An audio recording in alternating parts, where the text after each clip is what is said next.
Big boss season 12 last ವೀಕ್ನಲ್ಲಿ ಒಬ್ಬ ವ್ಯಕ್ತಿ Gilli vote ಕೇಳುವಾಗ ಕೆಲವರು ಏನು ಹೊರಗಿಂದ ಬಂದಿರ್ತಾರಲ್ಲ ಪ್ರೇಕ್ಷಕರು, ಅದರಲ್ಲಿ ಒಬ್ಬ ವ್ಯಕ್ತಿ ಗಿಲ್ಲಿ ಟಾಟ ಹಾಕ್ಸ್ಕೊಂಡಿದ್ದ.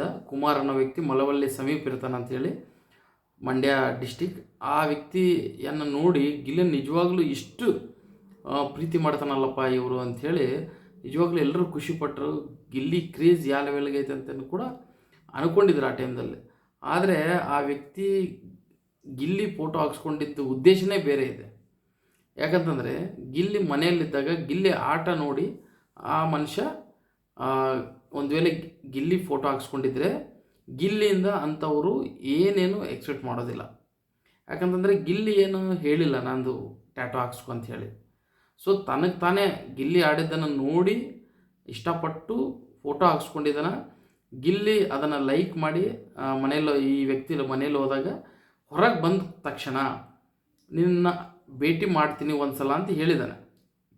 ಆ್ಯಕ್ಚುಲಿ ಆ ಮಾತು ಹೇಳಿದ್ದು ಒಳಗಡೆ ಹೋದ್ಮೇಲೆ ಇವ್ರು ಕಾವ್ಯ ಅವ್ರ ಹತ್ರ ಮಾತಾಡಬೇಕಾದ್ರೆ ಅಣ್ಣನ ಹೆಂಗಾದರೂ ಹೋದ ತಕ್ಷಣ ಭೇಟಿ ಮಾಡ್ತೀನಿ ಅಂತ ಹೇಳಿದ್ದಾರೆ. ಅದು ಗಿಲ್ಲಿ ಇಚ್ಛಾ ಆ್ಯಂಡ್ ಇಂಟೆನ್ಷನ್, ಆ ವ್ಯಕ್ತಿನ ಕುಮಾರ್ ಅನ್ನೋ ವ್ಯಕ್ತಿನ ಮೀಟ್ ಮಾಡೋದು.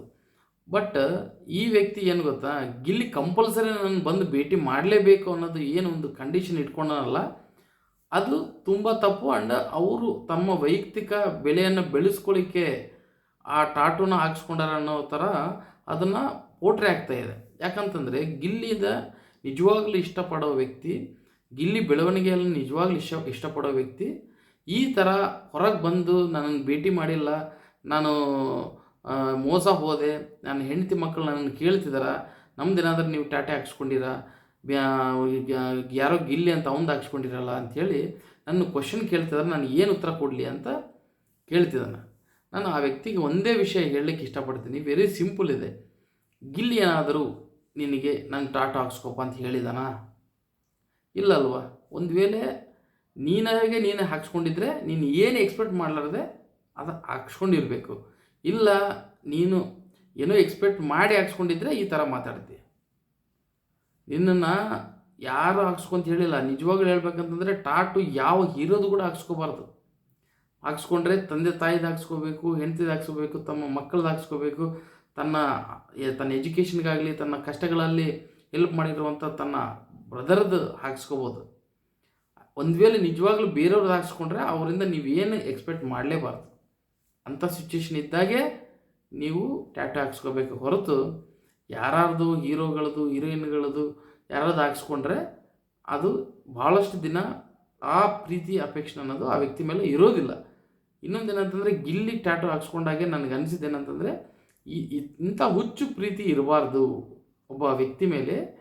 ಅದು ನಮಗೆ ಸಂಬಂಧ ಇಲ್ಲದ ವ್ಯಕ್ತಿ ಮೇಲೆ ಪ್ರೀತಿ ಇರ್ಬೋದು. ಆ ವ್ಯಕ್ತಿ ಮಾಡ್ತಿರುವಂಥ ಕಾಮಿಡಿ ಆಗಲಿ, ಆ ವ್ಯಕ್ತಿ ಮಾಡ್ತಿರುವಂಥ ಆ್ಯಕ್ಟಿಂಗ್ ಆಗಲಿ ಲೈಕ್ ಆಗಿದರೆ ನಾವು ಟಿ ವಿಯಲ್ಲಿ ನೋಡಿ ಸಿನಿಮಾದಲ್ಲಿ ನೋಡಿ ಲೈಕ್ ಮಾಡೋಣ ಅಷ್ಟೇ, ಅಲ್ಲಿಗೆ ಬಿಟ್ಬಿಡೋದು.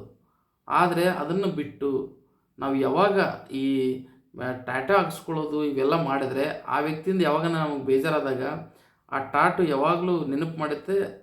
ಒಂಥರ ನಮ್ಗೆ ನಾವೇ ಅಸಹ್ಯ ಆಗೋ ಥರ ಆ ಟಾಟು ನೆನಪು ಮಾಡುತ್ತೆ ನಮ್ಮನ್ನ. ಸೊ ಈ ವ್ಯಕ್ತಿ ಟಾಟಾ ಹಾಕ್ಸ್ಕೊಂಡು ಈ ಗಿಲ್ಲಿ ಗಿಲ್ಲಿ ಹಿಂಗೆ ನನಗೆ ಭೇಟಿ ಮಾಡ್ತಿಲ್ಲ ಹಂಗೆ ಹಿಂಗೆ ಅಂತ ಮಾತಾಡ್ತಿದ್ದಾನೆ. ಗಿಲ್ಲಿ ಬಗ್ಗೆ ಬ್ಯಾಡ್ ಇಂಪ್ರೆಷನ್ ಕ್ರಿಯೇಟ್ ಮಾಡ್ಲಿಕ್ಕೆ ಟ್ರೈ ಮಾಡ್ತಿದ್ದಾನೆ. ತಾನು ಸುಮ್ಮನೆ ಇಂಟರ್ವ್ಯೂಗಳಿಗೆ ಹೋಗ್ಲಿಕ್ಕೆ ಗಿಲ್ಲಿಗೆ ಫೇಮ್ ಇದೆ. ಈ ಥರ ಗಿಲ್ಲಿ ಮೇಲೆ ನಾನು ಅಲಿಗೇಷನ್ಸ್ ಮಾಡಿದ್ರೆ ನಾನು ಇಂಟರ್ವ್ಯೂ ಕರೀತಾರ, ನನಗೆ ಮೈಲೇಜ್ ಸಿಗುತ್ತೆ, ನಾನು ಬೆಳಿಬೋದು ಅನ್ನೋ ಒಂದು ಇಂಟೆನ್ಷನ್ ಕಾಣ್ತಾ ಇದೆ ವ್ಯಕ್ತಿಯಲ್ಲಿ ಅಂತೇಳಿ ನನ್ನ ವೈಯಕ್ತಿಕ ಅಭಿಪ್ರಾಯ. ಆ ವ್ಯಕ್ತಿ ಇಂಟೆನ್ಷನ್ ಬೇರೆ ಇದ್ದಿದ್ರೆ ನಾನೇನು ಮಾಡಲಿಕ್ಕಾಗಲ್ಲ. ಯಾಕಂತಂದರೆ ಅವ್ರ ಇಂಟೆನ್ಷನ್ ಹಂಗೆ ತೋರಿಸ್ತಾ ಇದೆ. ನನ್ನ ಮಕ್ಕಳು ನನ್ನ ಹೆಂಡತಿ ಎಲ್ಲರೂ ಕೇಳ್ತಿದ್ದಾರ ಅಂತಂದರೆ ಮತ್ತು ನೀವು ಹಾಕ್ಸ್ಕೋಬೇಕಾದ್ರೆ ಇವೆಲ್ಲ ವಿಚಾರ ಮಾಡಬೇಕಾಗಿತ್ತು. ಗಿಲ್ಲಿ ಏನಾದರೂ ನೀವು ಹಾಕ್ಸ್ಕೋಬೇಕಾದ್ರೆ ಗಿಲ್ಲಿ ನಾನು ಭೇಟಿ ಮಾಡ್ತೀನಿ, ಭೇಟಿ ಮಾಡ್ತಾನ, ಅದಕ್ಕೆ ಹಾಕ್ಸ್ಕೊತಿದ್ದೀನಿ ಅಂತ ಏನಾದರೂ ಹಾಕ್ಸ್ಕೊಂಡಿದ್ದೀರ? ಇಲ್ಲಲ್ವ. ಸೊ ಹಾಗಿದ್ದಾಗ ನೀವು ಪ್ರೀತಿಯಿಂದ ಹಾಕ್ಸ್ಕೊಂಡಿದ್ರೆ ಆ ಪ್ರೀತಿನ ಹಂಗೆ ಕಂಟಿನ್ಯೂ ಮಾಡಿ ಅಷ್ಟೇ ಹೊರತು ಸುಮ್ಮನೆ ಗಿಲ್ಲಿ ಮೇಲೆ ಒಬ್ಬ ವ್ಯಕ್ತಿ ಮೇಲೆ ನೀವು ಬೆಳೀತಿರುವಂಥ ಒಬ್ಬ ವ್ಯಕ್ತಿ ಮೇಲೆ ನೀವು ಅಲಿಗೇಷನ್ಸ್ ಮಾಡಿ ನೀವು ಚೀಪ್ ಪಬ್ಲಿಸಿಟಿ ತೊಗೊಂಡು ಬೆಳೀಲಿಕ್ಕೆ ಟ್ರೈ ಮಾಡಬೇಡ್ರಿ. ನೀವು ಗಿಲ್ಲಿ ಟ್ಯಾಟೂ ಹಾಕ್ಸ್ಕೊಂಡಿದ್ದಕ್ಕೆ ಈಗ ಇಷ್ಟು ಕನ್ನಡ ಜನತೆಗೆ ಗೊತ್ತಾಗಿದ್ದೀರಿ. ಅದಕ್ಕೆ ನೀವು ಕೃತಜ್ಞತೆಯಾಗಿ ಇರಬೇಕು. ಅಷ್ಟೇ ಹೊರತು ಸುಮ್ಮನೆ ಅಲಿಗೇಷನ್ ಮಾಡಬಾರ್ದು ಅಂತ ಹೇಳ್ತಾ ನಾನು ನಿಮಗೆ ಒಂದು ಕಿವಿ ಮಾತು ಹೇಳ್ತಾ ಇದ್ದೆ.